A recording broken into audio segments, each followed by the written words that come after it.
So look at the so-called, I'm about to call her a murderous queen on the screen.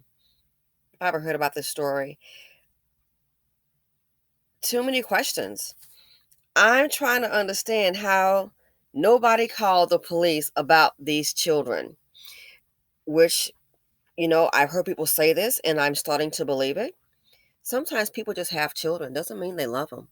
You know, how the heck one of them could be missing for a year. One they believe I believe, missing since March. Hello, like July. Why nobody call the police? Again, in the community, if you do something shady, a lot of times they'll cover for you. So check this out. Fair use. Horrible story. She's driving around with two decomposed bodies in the back. The bodies are children. This is a family member. Fair use. 5:30 begins with a disturbing discovery during a traffic stop in Baltimore County. Police found the bodies of two children inside of a car's trunk.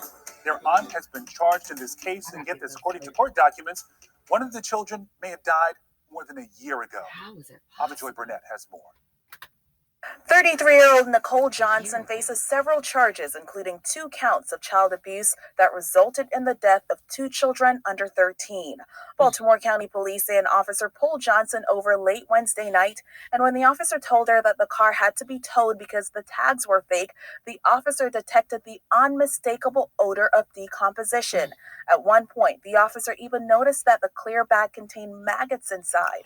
According to the department, after repeated requests from the officer, Johnson removed the blanket, exposing the decomposing body of a young child. And after a search, officers found a plastic bag that was tied up. The bag was opened, revealing another decomposing body of a young child. Police say those kids were her 7-year-old niece, Jocelyn Johnson, and her 5-year-old nephew, Larry O'Neill. Johnson told police she was taking care of the kids because their mother wasn't able to. But the mom told police she tried to get her kids back, and in March of 2021, she arranged to have the children returned, but the defendant never showed. According to the documents, the little girl may have been dead since last year. The aunt told police that in May of 2020, when they were staying at an inn off Pulaski Highway, she hit the little girl, and the girl fell and hit her head. Johnson described placing her niece inside a suitcase and carrying her around in a car for many months. And according to the documents, Johnson also told police that the little boy had an injury about 2 months ago, and he never woke up, and that she placed his deceased body in the plastic tote and kept him in the trunk with a sister. Johnson remains in jail with no bond. So I'm trying to understand, where the heck were the family members? Nobody called the cops on 2 children missing. Keep it a secret. We gotta protect her. Where the heck were and the mother? I tried to get them back. So the mother been walking around here all this time, child free. The worst thing is she might get pregnant again. What caring mother would allow this? I tried to get them back. No one called the police, grandma, Mima. I wouldn't be surprised they all knew about it. They all probably knew about it and didn't care. Gotta protect her. Who did not? You tried to get them back so a whole year. What? No one called the police to say, hey, the kids are last with her. No accountability. Welcome to Blackistan.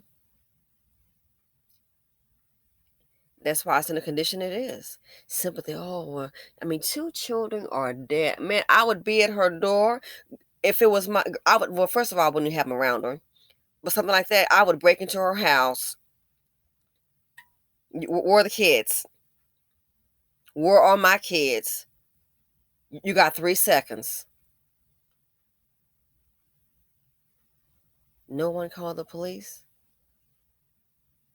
You haven't heard the report say, well, they were reported missing. They had been looking for them.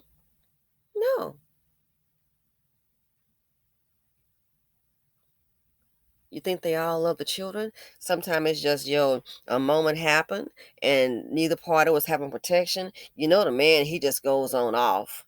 You can, we already know how that goes down. And the women don't really care. They're just stuck with them. The kids, a lot of time, in cases like this here with people, your child is missing. You tried, your child is a year. She been living child free. She didn't care and probably knew about it and just, oh, I don't want to get my sister in trouble. They don't love those children.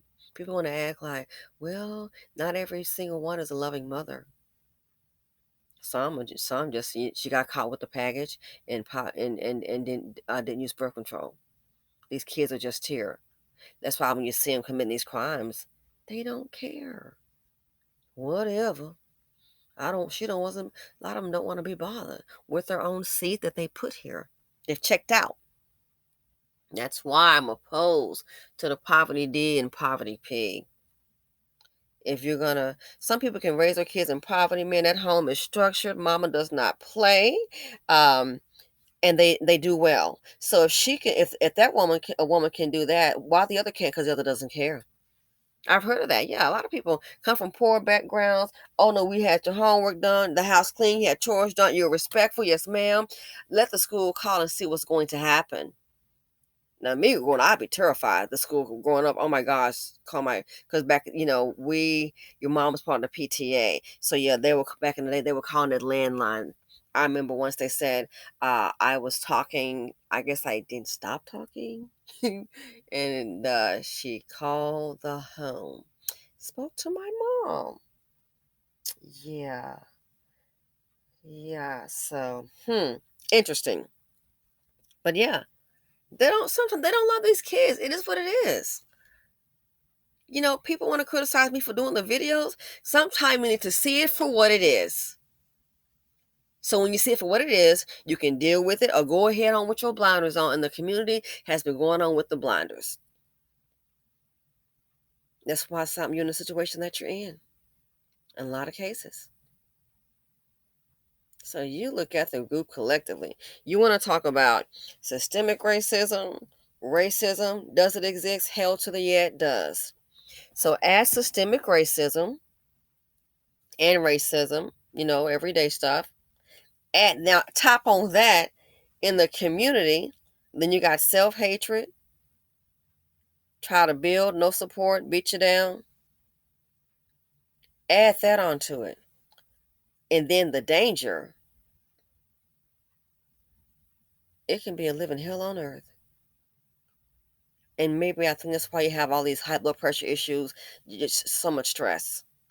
Because you have stress. Everybody has stress, but there's also, like I said, in a minority, and people say, "Oh, this." I have friends who disagree. Well, guess what? You're not a black person, and you're also a white person, and you have some money. So how you live your life, white person has money, boo and cooter, or in the rural area doing without poor, things like that, totally different. Because your circumstances.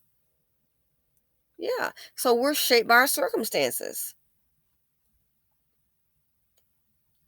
This here, again, do they really love the kids? No, sometimes it is what it is. These women, sometimes it just happens. They just happen to have kids. Yo, this kid is here. I did the best I can. That is so old and played out. So where was it? Where is it missing? Maybe I'm missing it. I didn't hear about, oh, the kid was missing and they filed a police report and the family been having questions and answers. And no, you didn't hear that. You know why? Because it wasn't about that. Kids just missing. You didn't hear anything about the police report, and they've been calling the police and checking to see, and they're saying they suspected her. The police were at her door looking for the kids. You didn't hear anything about that because it didn't go down like that. So if you don't love your kid, and probably can use the kids to get some Section 8 real quick. Let me give you a quick, I don't know if I told you this before, but it was just like that lady. She was a grandmother and her daughter is wilding out there. I think at this time she was on kid number 5. Last I checked, she had 7. So the baby's father, he didn't have anything.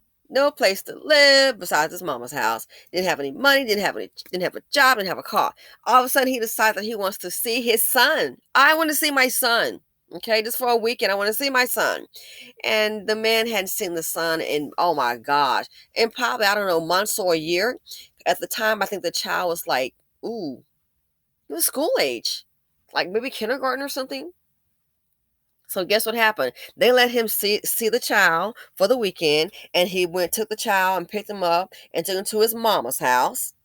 And he didn't bring the child back. Kept the child the whole summer. And what he did was the man went and signed up for government programs, which I guess I'm hearing they can do that for like housing and food stamps and stuff. The man went and signed up for government programs to try and get like an apartment, to get a voucher for an apartment, and that takes time, and also to get food stamps and stuff. When he went to sign up for it, guess what happened? And I think if you're like saying, "Oh, I'm really impoverished and I don't have any money to buy food," I think they have something called like an emergency food stamp situation, and I think they'll like give you something like to say, "Oh, temporarily," until they get them processed. So he kept the child, and when he tried to get all those benefits, guess what? Later, it was determined that the child was already in the system, but he was associated with someone else. So he was already on the system, I believe, with his mother for benefits. So you can't claim the same one. So school came around and they were trying to get the child back. They did call the police. The grandmother did, because she was pretty much raising it for her daughter. They did call the police. They're like, well, he's a father, so we really can't say kidnapping. And they didn't have a court order, so it was just like, baby mama, baby daddy had this kid, and that's it. There wasn't any kind of court order, okay, for like to say, hey, this person is a managing conservator, the parent. So there was nothing they could do. But they did get the child back eventually. But yeah, but to think he came to get his child and then tried to enroll in some state benefits. Never in my life. And this man was in his 20s. I couldn't believe it. She said he tried to get some government benefits, but the kid was already in the system. And so by that time, she said, basically school started. They were like, hey, we got to get him enrolled in school. So then he gave the child up. And guess what? I never heard of him coming to visit his child again. A father trying to get on welfare using his child. And that's it. So that right there, they love the kids. So no, sometimes it's a way to just live off the kids. That kid is going to mean some benefits, a voucher, some food, health insurance. Yo, I heard they get some kind of check too for incidentals. It's not a lot, but still. So how did it go on this long? Mama don't love the kids. And for the children, I hope they rest in power, rest in peace. It's so sad. So thanks for watching. Feel free to comment, like, subscribe, and share. And I'm out. Stay safe.